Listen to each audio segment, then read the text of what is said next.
Good morning Pakistan. सुबह सवेरे पाकिस्तान के साथ मैं हूँ आपकी होस्ट अंबर मलिक। उम्मीद करती हूँ ठीक होंगे, खैरियत से होंगे और एक नई सुबह का आगाज कर रहे होंगे। व्यूअर्स, जैसे कि आपको मालूम है कि हम बनाते हैं आपकी सुबह को बेहतरीन से बेहतरीन, और आज का जो दिन है बहुत ही ख़ास दिन है, और स्पेशली आज का दिन आप लोगों को अपने लिए रखना चाहिए था, चुनना चाहिए था, और स्पेशली इस दिन को अपने ऊपर फोकस करना चाहिए था कि आया आप कहाँ पर स्टक हो गए, आया कहाँ पर आपको ज़रूरत है कि कोई एक इंसान आए जो आपकी ज़िंदगी में आपको सही ट्रैक पे डाले, जो आप डी ट्रैक हुए हुए हैं। जैसे कि अब आप देख रहे हैं कि नफ्सा नफ्सी का आलम है, किसी को कोई परवाह नहीं है, कोई सुनने वाला नहीं है, कोई आपको जानने वाला नहीं है, तो आपके अंदर बहुत सारी चीज़ें चल रही होती हैं, धुआं तूफान या बहुत सारी ऐसी चीज़ें जो आपके अंदर चल रही होती हैं, और मन ही मन में आप अपने आप को काटते जा रहे होते हैं, मन ही मन में आप अपने आप को इतना पीछे रख रहे होते हैं, और बहुत सारी ज़िंदगी में ऐसी एक्टिविटीज़ होती हैं जिनमें आप पीछे रह जाते हैं, और बहुत सारा ऐसा आपकी ज़िंदगी में चल रहा होता है कि जो आप करना चाह रहे होते हैं लेकिन आप उसको अचीव नहीं कर पा रहे होते, आप अपने कॉन्फिडेंस को लूज़ कर रहे होते हैं, और बहुत सारी जगहों पर आप पीछे रह रहे होते हैं। तो व्यूअर्स, आज है मेंटल हेल्थ डे, यानी कि वर्ल्ड मेंटल हेल्थ डे है, और इस डे को आज क्यों मखसूस किया गया है, किस वजह से किया गया, और इसकी अवेयरनेस के हवाले से हमने हमारे स्टूडियो में बहुत ही दो बेहतरीन पर्सनालिटीज़ बुलाई हैं जिनसे आज इस दिन के बारे में पूछेंगे, और स्पेशली आप लोगों के मसाइल का क्या हल है, किस तरह से आप अपनी खुद की मदद कर सकते हैं, और किस तरह से आप अपने आप को इस नफ्सा नफ्सी के आलम में बचा सकते हैं, और किस तरह से खुद को बेहतरीन रास्ते पर लेकर जा सकते हैं, और कामयाबियों का एक सफ़र जो स्लो बाय स्लो चल रहा होता है उसको आप कामयाबियों के साथ अबूर कर सकते हैं। तो ज़्यादा वेट नहीं करवाते, आपको बताते हैं मेरे जो पहले गेस्ट हैं उस्मान, उनका नाम है, वो साइकोलॉजिस्ट हैं अपने पेशे के लिहाज से, और जो मेरी दूसरी गेस्ट हैं सोबिया खतीब, उनका नाम है, वो भी साइकोलॉजिस्ट हैं। आज का दिन बहुत स्पेशल डे है, इसी वजह से आज उन दोनों को मैंने अपने शो में मदऊ किया। अस्सलाम वालेकुम सर। वालेकुम सलाम। मैम सोबिया खतीब, माशाल्लाह से बहुत प्यारी लग रही हैं। Thank you so much. आपका जो गुड मॉर्निंग था ना, वो एक्चुअली मुझे मुंबई पाकिस्तान की आवाज में लगा इस तरह से। That was so wonderful, energy thank you आपने। Thank you so much. कैसी हैं आप? ठीक है, बहुत अच्छी, खूबसूरत। वो आप बिल्कुल लग रही हैं। जैसे सबसे पहले मैंने इंट्रो करवाया, इंट्रो में फ़ौरन से मैंने कहा खूबसूरत। व्यूअर्स, अगर मुझे कहीं पे कोई भी खूबसूरत लड़की नज़र आ जाए, मैं तारीफ़ किए बगैर नहीं रह जाती। मुझे सब कहते हैं क्यों लड़कियों की तारीफ़ इतनी क्यों, लेकिन खूबसूरत चीज़ की तारीफ़ करनी चाहिए, वो वैसे भी कहा गया है, तो इसीलिए माशाल्लाह से बहुत प्यारी लग रही हैं। कलर बहुत अच्छा पहना हुआ है आपने, बहुत ही प्रीटी।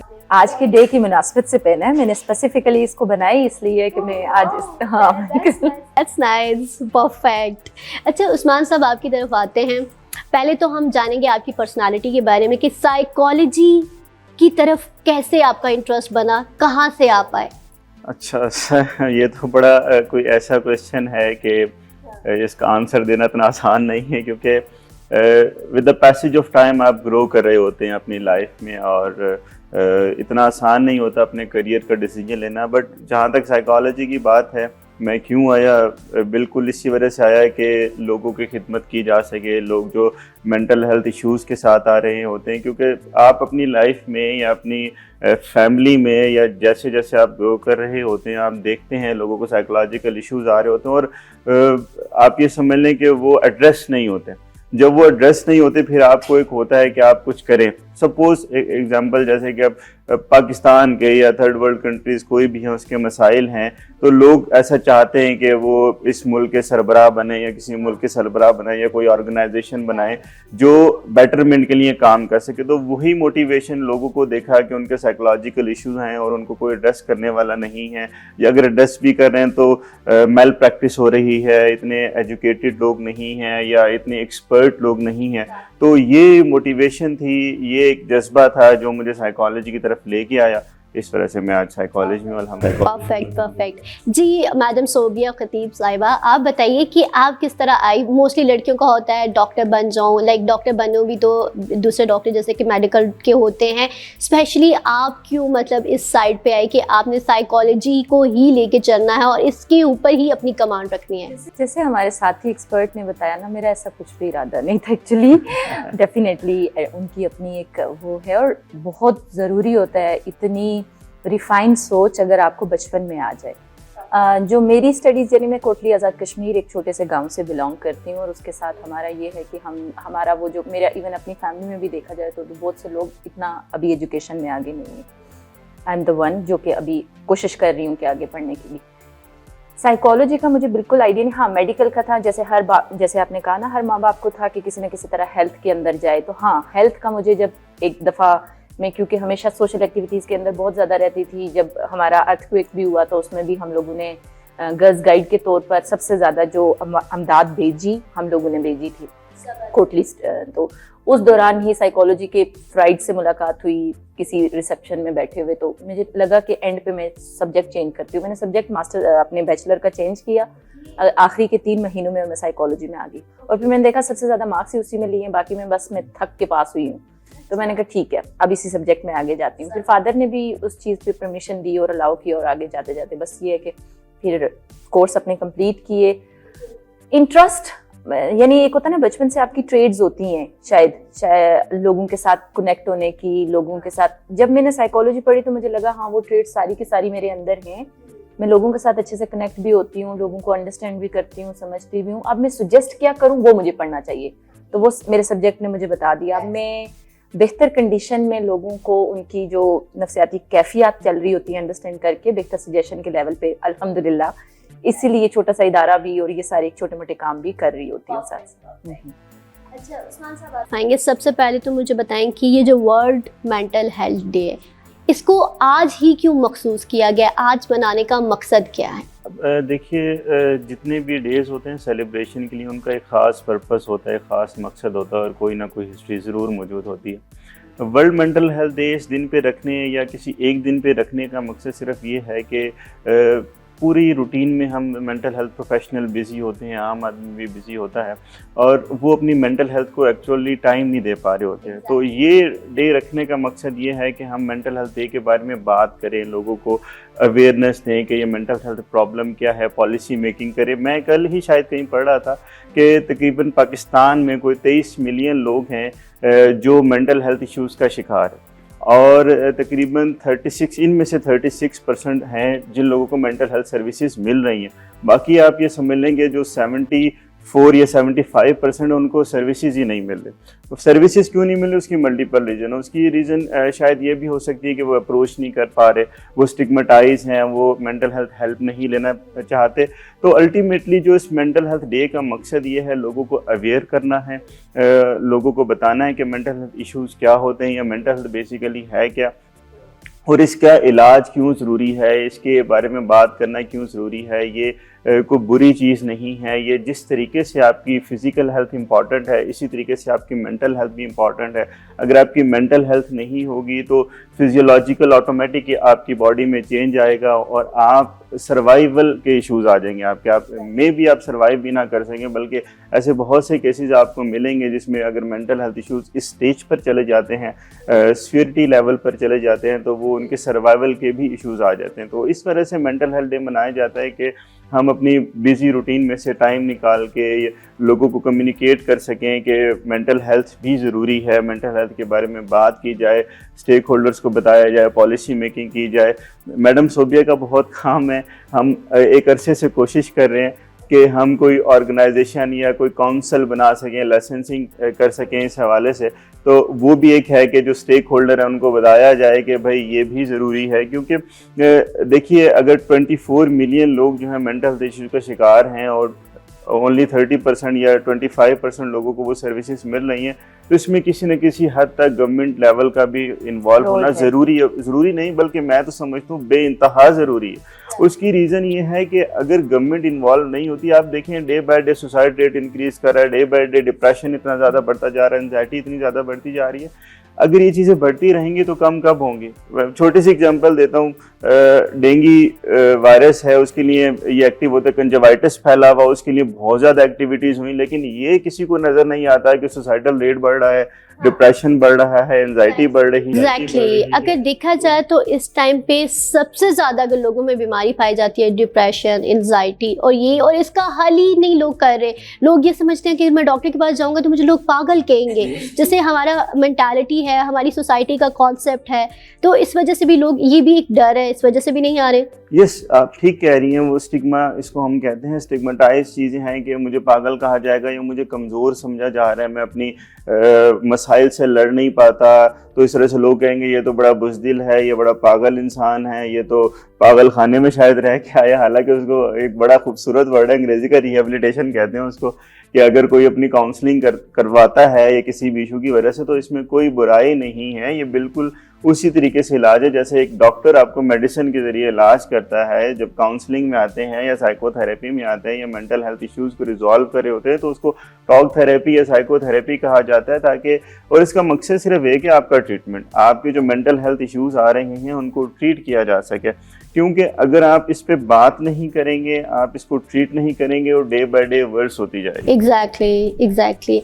अच्छा मैडम सोबिया, आपकी तरफ आएंगे। मुझे सबसे पहले तो इसकी अवेयरनेस के बारे में बताएं कि इसकी अवेयरनेस लोगों को कैसे दी जा सकती है। लोगों को आइडिया नहीं होता, और किस तरह से पता चल सकता है कि यार एक नॉर्मल इंसान के साथ जो इंसान रह रहा है उसके अंदर साइकोलॉजी इश्यूज हैं। So much. अच्छा, बहुत इम्पॉर्टेंट डे आज के डे के हवाले से हम अगर हिस्ट्री में भी देखते हैं ना, 1992 से ऑनवर्ड ये मुहिम चली कि 10 अक्टूबर को वर्ल्ड फेडरेशन ने अनाउंस कर दिया कि पूरी दुनिया मेंटल हेल्थ पे बात करेगी, और हर दफ़ा एक थीम सिलेक्ट किया जाता है कि आज इस दफ़ा किस पे बात होगी। इस दफ़ा भी स्पेसिफिकली जो 2023 का गोल है और जिस पे बात करने को सबको ओपन किया गया है, वो मेंटल हेल्थ फॉर, इसको अनाउंस इस तरह किया गया है कि mental health is a universal human right.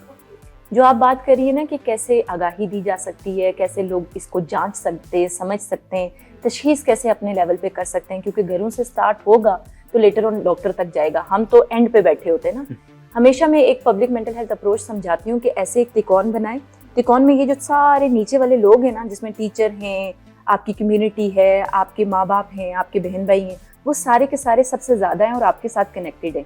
यहाँ पे टिप पे बैठे आपके एक्सपर्ट्स हैं, कोई मेडिकल डॉक्टर है या साइकोलॉजिस्ट है।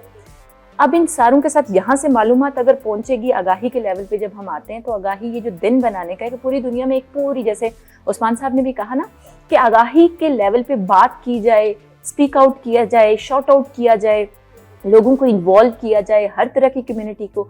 देखिए, एक प्रोग्राम जो मैं अपने इदारे के थ्रू भी चलाती हूँ उसका है together for mental health. Together for mental health, सब लोग मेंटल हेल्थ के लिए अप्रोच करें। टीचर है तो टीचर को आइडिया होना चाहिए कि उसका बच्चे के अंदर अगर एग्रेशन ज़्यादा हो रहा है, ड्रॉप आउट हो रहा है, एब्सेंटीज आ रही हैं, लड़ाइयाँ ज़्यादा कर रहा है क्लास फेलोज के साथ, या जो परफॉर्मेंस उसकी पहले थी वो नहीं है, तो वो इन्फॉर्म किस वे में अपने उनके पेरेंट्स को करे, गाइड करे और वो नॉलेज तक पहुँचाए।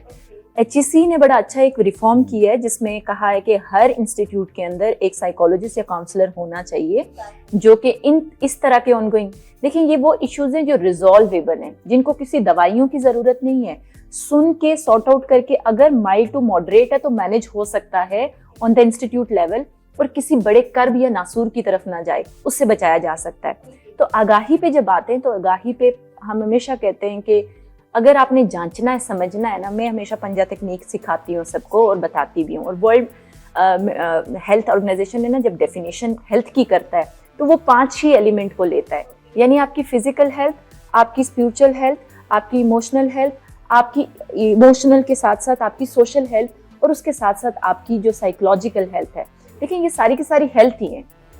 अगर आपका खाना पीना ठीक है, अगर आपकी नींद ठीक है, अगर आपका मेल जोल ठीक है, अगर आप अपने काम रोजमर्रा के प्रॉपरली कर पा रहे हैं और आप आसानी से कनेक्ट हो पा रहे हैं, जो एक नॉर्मल जिंदगी है, और उसमें महसूस ऐसा कोई एक्सट्रीम पे नहीं कर पा रहे कि आप डिटैच हो रहे हैं, जैसे सुसाइड, अपने बारे में नेगेटिव ख्याल आना शुरू हो जाते हैं, दूसरों के बारे में नेगेटिव ख्याल आना शुरू हो जाते हैं, नींद आपकी कम हो जाती है, खाना पीना आपका खत्म हो जाता है, आप जो रोजमर्रा पसंद करते थे वो पसंद नहीं करते। तो ये जो एलिमेंट्स आते हैं ना, आपके घर में एक बच्चा जब गुस्से की अलामत में आता है आपके पास, आप कहते हैं दादा है या मामा है, इसके हैं ही ऐसे, माँ कह देती है इसे तो अपने अब्बा की तरफ से ये मिला है, बाप कहते हैं कि यार ये तो है ही बाय फ्रेंड से सीख के आया है। तो ये जो सारी चीजें ना, वो नफसियाती मर्ज जो है ना, वो चीख चीख के रवैयों के थ्रू कहता है कि मैं बीमार हो गया हूँ, मुझे पकड़ो, मेरे दिमाग में कोई मसला चल रहा है। आपका हर एक्शन, हम नफ्सियात के जो एक्सपर्ट होते हैं, हम जैसे उस्मान साहब भी, हम जांचते हैं DSM की बेस पे, हम सिर्फ लेबल नहीं करते, हम कहते हैं ये क्राइटेरिया है, ये असल में रिसर्चेस के बाद फाइंड हुआ है कि अगर बंदा इन स्पेसिफिक अलामात के साथ आपके पास आएगा तब आप उसको डिप्रेशन में डालिएगा, तब उसको एंजाइटी में डालिएगा। लेकिन अक्सर औकात हमारे माशरे के अंदर, क्योंकि एक बंदा, हम कहते हैं ना, अभी मैं पहले भी आपसे पहले जब टीवी एक प्रोग्राम में हम थे तो हम वहाँ पे जो ट्रेंडी वर्ड, यार मैं बहुत डिप्रेशन में हूं, मेरे से बात ना करो, या मैं बहुत एंजाइटी में हूं, मुझसे बात ना करो। हमने जो एक, देखिए हर बंदा डिप्रेशन में नहीं, वो अगर अच्छे से कामकाज कर पा रहा है, अपनी लाइफ की स्ट्राइविंग फेज पे है, तो वो डायग्नोज्ड लेवल पे डिसऑर्डर में नहीं जाता, वो डिस्टर्बेंसेस में जाता है। हम उसे फिर काउंसलिंग के लेवल पे, हम जिसे साइकोथेरेपी कहते हैं, हम टॉक थेरेपी कहते हैं, डायलेक्टिव, जितनी थेरेपी के नाम ले लिए जाएं, वो सारी अप्रोच होती है। देखें, हम एक प्रोग्राम यूजुअली जो एक्सपर्ट्स यूज करते हैं ना, उसे कहते हैं बायोसाइकोसोशल मॉडल। यानी कि अगर दवाइयों का इलाज हम जब डायग्नोज अगर पेशेंट को कर रहे होते हैं तो हम कहते हैं कि उसे दवाइयों की कहाँ जरूरत पड़ती है, फिर साइकेट्रिस्ट के पास जाता है। हम दवाइयों वाले एक्सपर्ट्स नहीं होते। आप लोग जस्ट एक पेशेंट है, उसकी काउंसलिंग करते हैं, आप लोग तशखीस करते हैं कि आया कि ये डिप्रेशन में है, किस बीमारी की तरफ जा रहा है और आगे इसका क्या कहाँ तक जा सकता है। हम प्रिडिक्शन लेवल पे हम उसका केस पूरा फॉर्मुलेट करते हैं। हम कहते हैं कि ये देखें, अगर बच्चे की पढ़ाई कम हो रही है तो उसकी हिस्ट्री भी तो हम लेते हैं ना। हम कहते हैं बैक एंड पे असेसमेंट क्या है। हम जो टूल ज़्यादा, जिसे कहते हैं ना आला जात, जो हम ज़्यादा इस्तेमाल करते हैं, वो हमारे स्क्रीनिंग टूल होते हैं जिसकी बेस पे हम लेबलिंग करते हैं। और यहाँ पे जैसे उस्मान साहब ने भी कहा कि हमारी रेगुलेटरी बॉडीज़ और इस तरह की चीज़ें नहीं हैं जिसकी बेस पे हमारा हर दूसरा क्वैक साइकोलॉजिस्ट बना हुआ है। अपनी डिग्रीज और अपनी एक्सपर्टीज़ को, जैसे साइकोलॉजिस्ट सिर्फ MSc करके नहीं बनता, उस पर बहुत ज़्यादा क्रेडिट आवर्स रिक्वायर्ड होते हैं। एक प्रॉपर स्पेसिफिकेशन है जिसके बाद आप क्लिनिक पे बैठ के अपने पेशेंट को प्रिस्क्राइब करते हो कोई थेरेपी। लेकिन क्योंकि हमें कोई खींचने वाला नहीं है, जांचने वाला नहीं है, कोई है वो भी मैथ प्रैक्टिशनर है, कोई प्रैक्टिस जो बेचारा कर रहा है उसको भी उस तरह से ऑन नहीं किया जा रहा। तो दोनों पोल्स पे हमारा जो माशरे के अंदर एक, और इस दिन में हम जैसे उस्मान है या बाकी लोग हैं, हम ट्राई करते हैं पाकिस्तान के लेवल पे। और बड़ी अच्छी खबर भी है कि पाकिस्तान के लेवल पे बहुत से बड़े बड़े इंस्टीट्यूट में मेंटल हेल्थ डे आज सेलिब्रेट हो रहा है। लोग अपने अपने लेवल पे, हम भी अपने अपने यहाँ से जाएंगे और अपने अपने इंस्टीट्यूट में सेलिब्रेट करेंगे। लेकिन क्योंकि लार्जर लेवल पे, जैसे इन्होंने कहा ना कि जैसे कोई भी डेंगू चलता है, कोई भी चलता है, इसी तरह से अभी पेंडेमिक के बाद, कोविड के बाद जो सबसे बड़ा क्राइसिस है हमारा ना, वो मेंटल हेल्थ क्राइसिस चल रहा है। अनएम्प्लॉयमेंट है, माशरती तौर पर कोलैप्स हुए हैं हम लोग, सारी चीजें। मैं हमेशा कहती हूँ, जैसे आपने कहा ना कि कैसे हम कंट्रीब्यूट कर, इनफरादी level, start from yourself. घर से अपने आप से जांचें और एक्सेप्ट करें। हमने एक रिसर्च की, ये मैं किसी और इदारे के साथ काम कर रही थी, उस टाइम की बात है। 26 यूनिवर्सिटीज के अंदर सिर्फ स्टूडेंट से हमने फाइंड आउट किया कि what you are doing and क्या आपका मेंटल हेल्थ डिस्टर्बेंसेस ज़्यादा चल रहा है और किस तरह।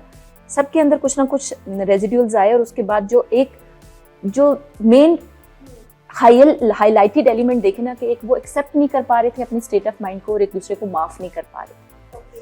और देखो, सुन्ना के अंदर भी ना, जब पूरी ज़िंदगी की तकमील और नफ्सियाती जिसे कहते हैं ना ख्वाहिशात को पीछे रख के स्टेबिलिटी और सेटिस्फेक्शन के लेवल पे लाया जाता है ना, तो आगाही के हवाले से हम बात कर रहे थे। देखो, इम्पॉर्टेंट चीज़ वही चीज़ है कि आपने इंडिविजुअल इंफरादी लेवल पे स्टार्ट करना है। एग्जैक्टली। ओके, अच्छा उस्मान साहब, आपकी तरफ आते हैं। अब क्या स्टेप्स हैं, किन स्टेप्स के मतलब अकॉर्डिंग हम चल के जो है इस बीमारी को ख़त्म कर सकते हैं, या इसकी सही जड़ तक पहुंच सकते हैं, या इसको सही डायग्नोज कर सकते हैं, या इसका इलाज हम कर सकते हैं? क्या कहेंगे आप? ये जो आप बात कर रही हैं, असल में ये जो मुनासिबत आज मेंटल हेल्थ डे है और नफ्सियात की बेतहाशा बीमारी है, एक दो बीमारी नहीं। जैसे ह्यूमन फिजियोलॉजी में, मतलब आप अगर किसी एक ऑर्गन को भी पकड़े ना, हार्ट को भी पकड़ते हैं, शायद सैकड़ों बीमारियां हों दिल की। तो इसी तरीके से अगर हम डिप्रेशन में बात करें या एंजाइटी में बात करें या ओवरऑल साइकोलॉजिकल डिजीज़ या प्रॉब्लम की बात करें, तो बेतहाशा बीमारी है। अच्छा, जब वो बहुत ज़्यादा बीमारियां हैं तो हमने उसकी, अगर आप ये कहती हैं कि जड़ को पकड़ना है या हमने उसकी रूट कॉज को पकड़ना है, तो डेफिनेटली हमें चाइल्ड ग्रोथ या फैमिली इन्वायरमेंट से हमें स्टार्ट करना पड़ेगा कि आया उसकी डेवलपमेंट किस सोसाइटी में हुई है, उसके क्या प्रेसिपिटेटिंग फैक्टर हैं, क्या प्रीडिस्पोजिंग फैक्टर हैं, क्या मसाइल हैं जिनकी वजह से बच्चा ऐसी तरबियत पा रहा है और एक एडल्ट बन रहा है और उस एडल्ट क्रिमिनल एक्टिविटी, जैसे कि अभी थोड़ी देर पहले शायद मैडम ही बात कर रही थी, एंगर इश्यूज़ की बात कर रही थी। बच्चा एंगर लेके आया और फादर कहता है कि ये बाहर दोस्तों से सीख के आया, माँ कहती है बाप ने सिखा दिया, दादा कहता है कि इसकी माँ ने सिखा दिया या फैमिली इन्वायरमेंट ने सिखा दिया। हालांकि वो बिल्कुल एग्जैक्टली मैम की बात बिल्कुल ठीक है कि वो बच्चा चीख चीख के बता रहा है, वो हमारी चीख के बता रही है कि मेरे अंदर ये ट्रेड्स हैं, ये सिम्टम हैं, ये मसाइल हैं। तो हमें उसको उस स्टेज पे एड्रेस करना चाहिए। अब अगर ये एग्रेशन की बात करें या इस तरह से मज़ीद रिलेटेड सिम्टम, या बच्चा बहुत ज़्यादा ज़रूरत से ज़्यादा एक तो बच्चे ने शरारत करनी ही करनी है, वो तो करनी है, लेकिन वो इनअप्रोप्रिएट बिहेव कर रहा है, तो कहीं ना कहीं किसी न किसी हद तक हम, मैं ये नहीं कह रहा कि डायग्नोज करेंगे, मैं ये कह रहा हूँ कि किसी न किसी हद तक कंडक्ट डिसऑर्डर के सिम्टम हो सकते हैं और इन फ्यूचर माइट भी कि जब वो 18 या उससे अबव हो तो वो एंटी सोशल पर्सनैलिटी हो। मैं अगेन आई एम सेइंग कि मैं लेबल नहीं कर रहा यहाँ पे बैठ के, क्योंकि हमें पता है कि अगर हम ये बात, ये वर्ड बोल देते हैं तो लोग सर्च करना शुरू कर देते हैं और कहते हैं ये सिम्टम मेरे में भी तो नहीं है, मैं भी। अब जैसे मैंने एंगर का वर्ड बोला तो वो कोई ये कहेगा कि हाँ जी मेरे बच्चे में एंगर है, कहीं कंडक्ट डिसऑर्डर का मरीज तो नहीं और माइट भी एंटी सोशल तो नहीं बन जाएगा। तो इस तरह से मैं बार बार क्लियर करूँ कि मिसकंसेप्शन ना चले जाए या नेगेटिव मैसेज ना चला जाए। तो सिर्फ और सिर्फ ऐसा मुमकिन हो सकता है कि ये प्रॉब्लम हो बच्चे में, तो हमें उसकी रूट कॉज तक पहुंचना होगा, हमें detail. I am so sorry, आपको मैं ऐड भी, जैसे आपको भी आइडिया है कि हर 10 में से 7 बच्चों के अंदर कहीं ना कहीं नफसियाती अमराज आ रही हैं। बिल्कुल ट्रू। और ये इसकी वजह हमारे पेरेंट्स को ना पता होना, उनके सिम्टम्स को अगर अर्ली में आइडेंटिफाई कर लेंगे तो बेहतर तरीके से मैनेज भी हो सकता है और लेटर उनको मजीद इलनेस या डिसऑर्डर के लेवल पे नहीं। एग्जैक्टली। अच्छा डॉक्टर सोबिया, मुझे ये बताएं कि किस उम्र के लोगों में ये बीमारी तशखीस की जाती है, मतलब पाई जाती है, और हमें आइडिया हो जाता है कि इस एज तक के लोगों के साथ ये इश्यूज चल रहे हैं। इम्पोर्टेंट जो चीज़ है ना, जो कहा जाता है हर 40 सेकंड के बाद ना किसी न किसी जगह से 15 से जो 29 साल का एज टाइम पीरियड है ना, उसमें सुसाइड अटेम्प्ट कर रहा है कोई। और जो सबसे ज़्यादा नफसियाती अमराज पाई जाती है ना, वो बचपन से स्टार्ट होती हैं। वो आपकी एडोलसेंट एज और टीन एज और यंग जो यूथ टाइम पीरियड होता है ना, जैसे 15 से हाँ नहीं, ये एज टाइम पीरियड है कि सुसाइड अटेम्प्ट हो रहा है पाकिस्तान के अंदर। दुनिया भर के स्टैट्स के अकॉर्डिंग ये है अलार्मिंग सिचुएशन। इसलिए मैं ये साथ कोड करते हुए आपको बता रही थी कि एक एज टाइम पीरियड हर जिंदगी के अवामिल में ग्रुप में नफसियाती बीमारी हो सकती है। ज़्यादा से ज़्यादा जब जो अभी जो रेट है ना, जो यूथ स्पेसिफिकली जो 10 से 19 तक एज ग्रुप है ना, उसमें बीमारियों की स्टार्ट होता है या 5 से पहले। उस्मान आप मुझे एक्यूरेट भी करिएगा। तो ये सारी वो चीज़ें हैं जो स्टार्ट अर्ली मिड एज जो क्राइसिस आते हैं वो अपनी जगह आते हैं, लेकिन फिर उसके बाद जो ओल्ड एज है उसके अंदर कोई स्पेसिफाइड ग्रुप नहीं है, लेकिन हर ग्रुप के अंदर अपनी बीमारियों की तशखीस होती है। जैसे कहा जाता है डिप्रेशन सबसे ज्यादा जो पाया जाता है वो आपका जो एडोलेसेंट डिप्रेशन आप बहुत ज्यादा वो हुआ है वो पाया जाता है। अच्छा, यहाँ पर आपकी बात कट कर रही हूँ। सबसे पहले तो मुझे ये बताएं, बल्कि हमारी ऑडियंस को भी बताएं, क्योंकि वो जैसे आपने एक लफ्ज़ कहा कि एक ट्रेंडी लफ्ज़ है, मुझे तो डिप्रेशन हो गया, मुझे तो एंजाइटी होगी। सबसे पहले ये बताएं कि डिप्रेशन क्या होता है, एंजाइटी क्या होती है, बेसिक ये चीज़ें हैं क्या, क्योंकि हर एक की ज़ुबान से यही सुनने को मिल रहा है, उफ मुझसे बातें करो, मुझे डिप्रेशन हो रहा है, मुझे एंजाइटी हो रही है, मुझे ये हो रहा है, मुझे वो हो रहा है, लेकिन इन एक्चुअल में ये है क्या, ये थोड़ा सा हमारी ऑडियंस को भी पता चल जाए। डिप्रेशन बेसिकली उस 4-5 अलामात को अगर आप जांच लेते हैं और समझ लेते हैं ना, अगर 2 हफ्ते लगातार आपको लगे कि आप मायूसी की तरफ जा रहे हैं, रोज़मर्रा के कामकाज से कट रहे हैं, नींद आपकी डिस्टर्ब हो चुकी है, भूख आपकी बिल्कुल ठीक नहीं है, और आप जो रोज़ पसंद करते थे वो उस तरह की पसंदीदगी उस काम में नहीं आ रही, और दूसरा अपने बारे में नेगेटिव ख्यालात, जैसे हार्मफुल प्रैक्टिसेस के बारे में हम बात करते हैं कि अपने बारे में बुरे ख्यालात आना शुरू हो जाते हैं, हर चीज़ नेगेटिव लगना शुरू। आप समझें कि आपके दिमाग में काले डॉट से डॉट बनते बनते पूरे दिमाग की एनर्जी को हाईजैक करना शुरू, एक सोच बनती है, एक लिंक बनता है, एक ट्रिगर बनता है। मायूसी के मर्ज में भी ऐसा ही होता है।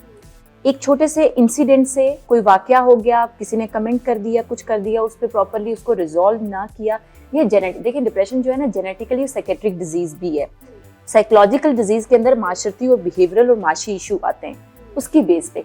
तो 5 एलिमेंट जो मैंने अभी बताए, इसके साथ अगर 2 वीक लगातार आपको लगे और डेफिनेटली ये डायग्नोज होता है। पहले 1 मंथ कहा जाता था, अब 2 वीक पे आ चुका है। ओके 2 वीक का टाइम पीरियड, इस टाइम पीरियड मुसलसल, लेकिन उसमें एक चीज मैं एक्यूरेट कर रही हूँ, मुसलसल अगर आपको इस तरह की कैफियत आती हैं तब आपको लगता है कि you should go for knowledge, किसी न किसी नॉलेज की तरफ जाना चाहिए। एंजाइटी बेसिकली इससे चेंज सिर्फ होती है कि डिप्रेशन में बंदा बैठ जाता है लो, और डिप्रेशन के भी अंदर बहुत सी फेजेस हैं। हम मूड डिसऑर्डर को हम बहुत बड़ा एक्सप्लेन करते हैं, डेफिनेटली उस्मान के माइंड में बहुत से चैनल्स भी आ रहे होंगे। बहुत सी चीजें एंजाइटी के अंदर होता है कि वो इस तरह भी, एंजाइटी दिखती बहुत है, डिप्रेशन दिखता नहीं है, एंजाइटी दिखती बहुत है। अच्छा, वो दिखती किस तरह से, ये थोड़ा सा एक्सप्लेन कीजिए। स्वेटिंग होना शुरू हो जाती है, पैल्पिटेशन होना शुरू हो जाती है, लेकिन देखो मेडिकल इश्यूज भी बैक एंड पे होते हैं, इसीलिए एंजाइटी के कुछ स्केल्स होते हैं जिसमें भी, उसमें भी नींद आपकी डिस्टर्ब होती है, उसमें भी भूख आपकी डिस्टर्ब। सेकंड ब्रेन कहा जाता है आपके गट सिस्टम को। पाकिस्तान के अंदर जो टॉप डिजीज है ना अभी, ओके डायबिटीज, दुनिया में सबसे ज्यादा हम डायबिटिक रो में आ चुके हैं। दूसरा दिमाग हमारा वैसे भी कोलैप्स हो चुका है एज अ कॉम, और दूसरा दिमाग अगर कोलैप्स हो चुका है तो पहला सही काम कर रहा होगा। ये मैं सबसे पूछती हूँ, मैं सब जिस भी मीटिंग में हूँ, कहीं पे भी हूँ, हम कहते हैं हमारे पास स्टैट नहीं है। हमारे पास क्लियर इंडिकेशन आ चुकी है कि हमारे सब लोगों के पास्ट पे से हम हिस्ट्री उठा के देखें, everyone is compromising on the stake level. ये पेंडेमिक की कंडीशन है, नफ्सियाती मसाइल के हवाले से हमें रिजू करना है ऑथेंटिक डिपार्टमेंट्स के साथ, ऑथेंटिक पार्टनर्स के साथ, किसी के साथ जो इन प्रॉब्लम्स को आइडेंटिफाई करके इलाज। एंजाइटी के हवाले से जो आप पूछ रही थी ना, वो दिखाती है, एक जगह बैठा नहीं जा सकता, पैल्पिटेशन तेज हो जाती है, स्वेटिंग होना शुरू हो जाती है, एक ख्याल बार बार आता है। एंजाइटी के अंदर भी बहुत सी टाइप्स हैं, एक बड़ी सी टर्म है, उसके अंदर फिर ओसीडी आ जाती है, फिर जीएडी मतलब जनरलाइज एंजाइटी आ जाती है, फोबिया हो जाता है, किसी जगह नहीं जाते, किसी से बात नहीं करते, बंद कमरे, ऊंची दीवारें, या कुछ चीजें ना, हर चीज कोई ना कोई उस पर ट्रिगर अटैच हो जाता है एंजाइटी के साथ। लेकिन एंजाइटी फिर बोलती है। डिप्रेशन ये होता है वो बोलता नहीं, वो साइलेंट जोन में आपको खा जाता है, साइलेंट जोन में ही आप अंदर घुट के यूजुअली। लेकिन इस डिप्रेशन के अंदर भी एक मूड डिसऑर्डर में कहते हैं बाइपोलर। आप देखते हैं बाहर लोग जो बहुत ज्यादा हेलुसिनेशन में भी किसी तरह चल रहे थे, कहते हैं कभी यार तो मैं इतना एनर्जेटिक होता हूँ कि पूरा हफ्ता मेरा भाग दौड़ में चल रहा होता है, और एक हफ्ता मेरा बिल्कुल लो हो जाता है। उसके दिमाग की जो न्यूरोकेमिस्ट्री है ना, वो टोटल चेंज हो रही होती है। मैं साइकियाट्रिस्ट नहीं हूँ, लेकिन क्योंकि लिंक है मेरा डायरेक्टली माइंड के थॉट्स और स्ट्रक्चर और न्यूरोट्रांसमीटर्स के साथ, तो ये जो पूरी न्यूरोसाइकोलॉजी है ना, ये डायरेक्टली डिस्टर्ब हो जाती है उसकी। उसी बेस पे उसका जो खाना पीना है, आप देखें सब बीमारियों की माएँ कौन होता है? मैं हमेशा ये सवाल करती हूँ, कंस्टिपेशन और स्ट्रेस है। स्ट्रेस से शुरू होती है हर बीमारी, और कंस्टिपेशन से हर मेडिकल जोन शुरू हो जाता है। तो स्ट्रेस से भी कंस्टिपेटेड लोग होते हैं। तो बहुत सी चीजें ऐसी हैं कि आप अगर फर्ज किया अंडरस्टैंड करना चाहते हैं तो अपनी बायोलॉजी को भी अंडरस्टैंड करें। आपका अल्लाह पाक ने ये सिस्टम जो पूरा बनाया है, चीख चीख के आपको हर लेवल पे बताता है कि मुझे यहाँ प्रॉब्लम हो रहा है। हम सुनने वाले नहीं होते। मुझे लग रहा है कि अगर डिप्रेशन और एंजाइटी लोगों में है तो सबसे ज्यादा ना सुनने की वजह है, लोगों को नहीं सुना जा रहा। हाँ बिल्कुल, हम बहरे अंधे काने जैसे कहते हैं ना, काने तो इसलिए कि एक आंख खोल के देख रहे हैं कि हाँ ये मसले हैं, लेकिन वो क्योंकि हमने ना अपने सारे सेंसेस ऑफ कर दिए, और हम एक ऐसी, और बहुत अच्छा काम भी हो रहा है। मैं बिल्कुल डिप्रेसिव मोड में नहीं लेके जाना चाह रही पूरे इस हाउस को।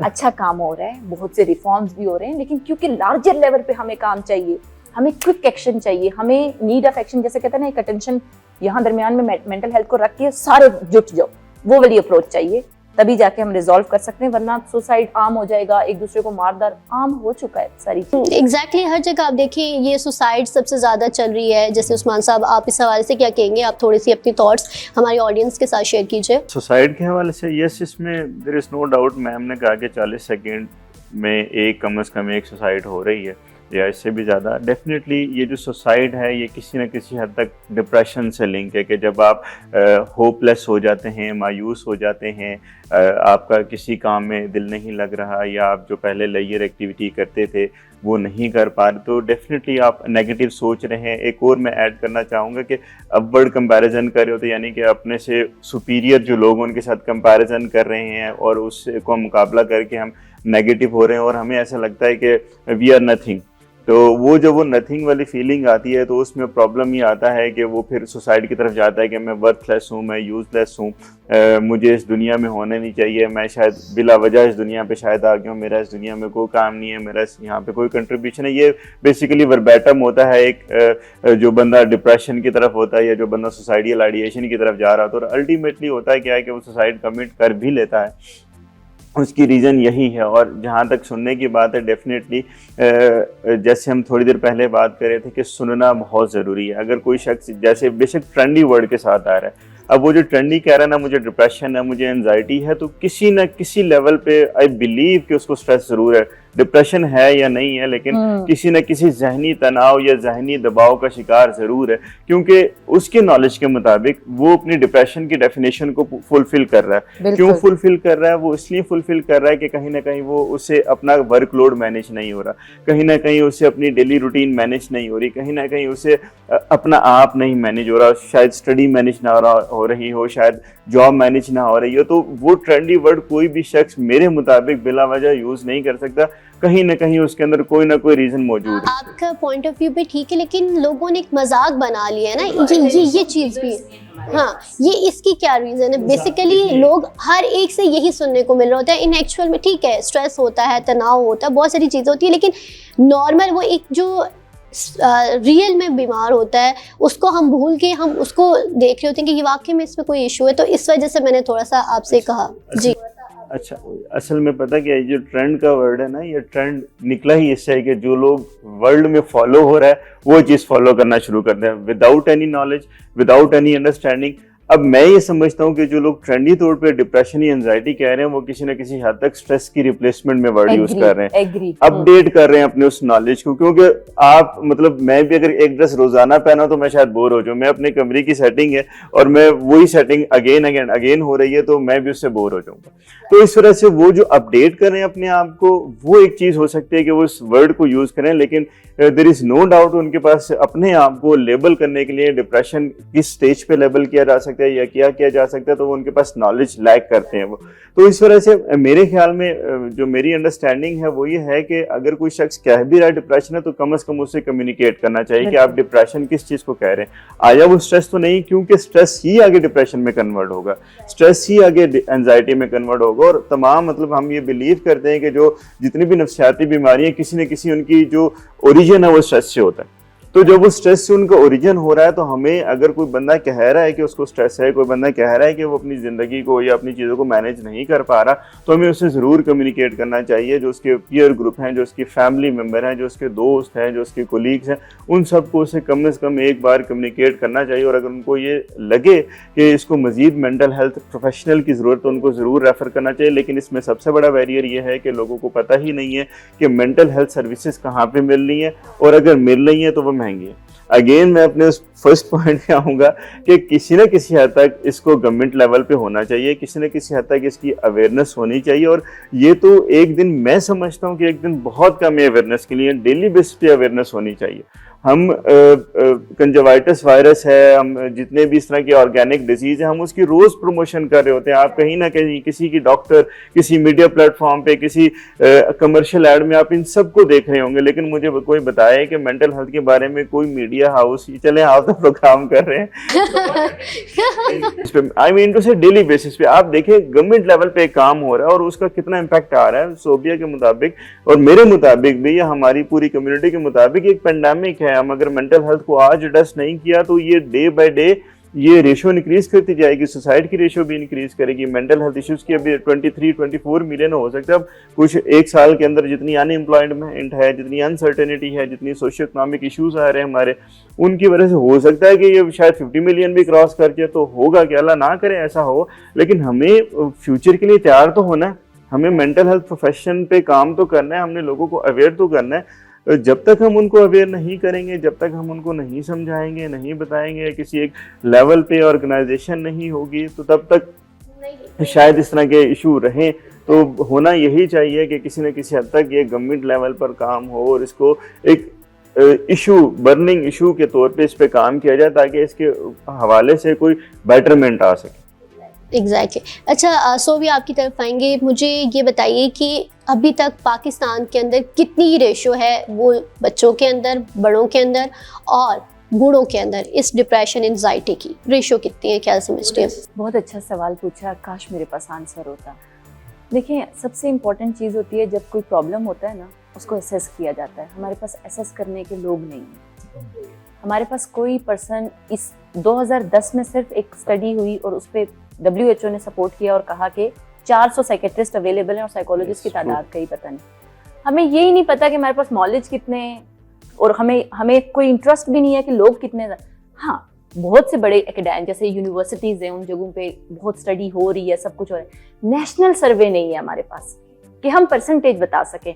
पाकिस्तान डेमोग्राफिक सर्वे जो होता है उसके अंदर भी मेंटल हेल्थ को इतना चुन्ना सा, I am so sorry using this word, इतना सा भी नहीं लिया जाता। थोड़ा बहुत उसमें एक्सप्लेन एंजाइटी है ये, लेकिन ओवरऑल मेंटल हेल्थ की स्टेट का कोई सर्वे ऐसा नहीं है जिसमें हम परसेंटेज बता सकें। सो जब आप परसेंटेज नहीं बताते हैं ना, तब आप प्रॉब्लम में आते हैं और आपको पता है। इसीलिए असल मसला हमारा रिसर्च नहीं है इसके ऊपर कि अभी तक आइडिया ही नहीं है कि कितने % लोग जो हैं इस बीमारी का शिकार हैं और कौन सी एज के लोग सबसे ज्यादा शिकार। थोड़ी बहुत हैं, ऐसा बिल्कुल नहीं है, लेकिन नेशनल लेवल का कंप्लीट सर्वे नहीं है कि हर ग्रुप के हवाले से बता सके कि इतने लोग इतने में हैं, इतने लोग भी इतने में। कुछ स्टडीज ऐसी हैं जो शाया हुई हैं जो थोड़ा स्पेसिफिक स्टेट वाइज बताती हैं, जैसे बलूचिस्तान का कुछ बता दिया, जैसे KP का बता दिया, वहाँ पे कितनी प्रेवलेंस है, प्रेवलेंस शो की जाती है, ओवरऑल प्रेवलेंस की। ओके अच्छा, मुझे ये बताएं कि साइकोलॉजिस्ट और साइकेट्रिस्ट में क्या फर्क होता है, क्योंकि लोगों को ये नहीं पता। और ये बूढ़ी हो गई हो ये जवाब देते देते। सो स्वीट ऑफ यू, बहुत अच्छा आपने आवाम का। हाँ, क्योंकि लोगों को पता ही नहीं है कि साइकोलॉजिस्ट कौन है और साइकेट्रिस्ट कौन है, ये बिल्कुल किसी को भी नहीं पता। जितने भी इस टाइम में मेरा प्रोग्राम लोग देख रहे होंगे उनको नहीं आइडिया, तो मैं चाहती हूँ कि आप ये थोड़ा सा कॉन्सेप्ट क्लियर कर दें। नहीं, बिल्कुल आपने सही किया, thank you so much. Actually psychiatrist वो होता है जो MBBS होल्डर होता है और उसने FCPS किया होता है और वो दवाइयाँ प्रिस्क्राइब कर सकता है।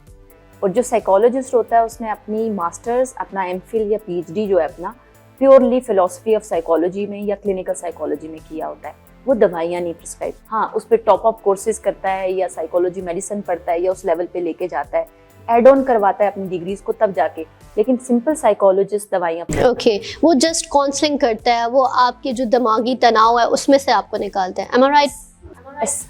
असेसमेंट करता है, आपकी जांच पड़ताल करता है कि इशू आ क्यों रहा है, वो जड़ को पकड़ता है और फिर वो रेफर करते हैं। जब जड़ को पकड़ा जाता है ना तो आसानी से पता चल जाता है ऊपर फ्रूट कौन सा आया है।